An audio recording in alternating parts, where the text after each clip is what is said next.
Para sa mga balitang napapanahon, narito ang bagong San Pablo News Updates. Iginawad ni Director Charity F. Arevalo kasama ang mga kawani ng Civil Service Commission Laguna ang pagkilala sa HRMO ng lungsod ng San Pablo para sa natamo nitong Prime HRM Award, Program to Institutionalize Meritocracy and Excellence in Human Resource Management na personal na tinanggap ni Mayor Nadji B. Gapangada kasama sina Konsehal Barbie Diaz at Konsehal Cesarito Ticson. Ang naturang parangal ay isa sa mga pangunahing programa ng Civil Service Commission. Ayon kay Director Arevalo, ito na ang ikaapat na pagkilala na natanggap ng HR Department ng San Pablo matapos nitong matagumpay na dumaan sa masusing pagsusuri sa apat na human resource systems. This is the fourth award to complete the process under the flagship program na tinatawag na Prime HRM. Level 2 on learning and development. Sabi ko kanina, pang-apat na po ito kasi apat na systems, HR systems, ang dapat maipasa ng isang agency katulad ng city government.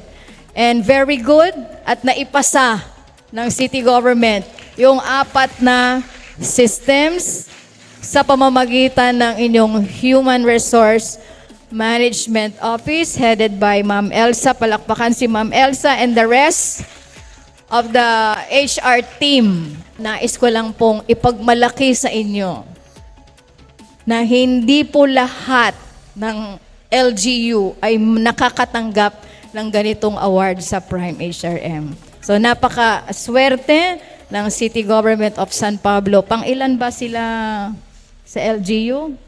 Pang-apat, pangatlo.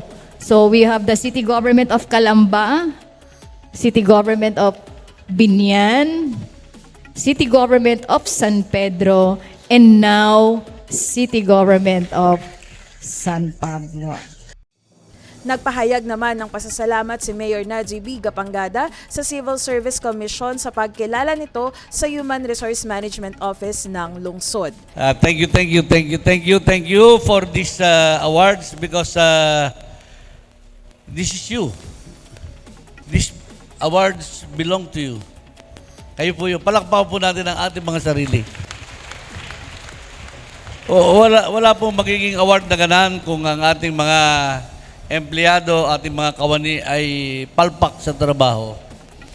Lagi pong maalala ng mga evaluators yung rudeness ng pagtanggap sa kanila, yung kanilang nakikitang mga mali, but because they cannot find wrong in what you're doing, except a little improvement of ways of doing things, palagay ko po, and I firmly believe, na kaya po tayo nagkakaroon ngayon ng inuulang award is because of you. Para sa bagong San Pablo News Update, ito si Ira Diaz mula sa CIO News and Public Affairs.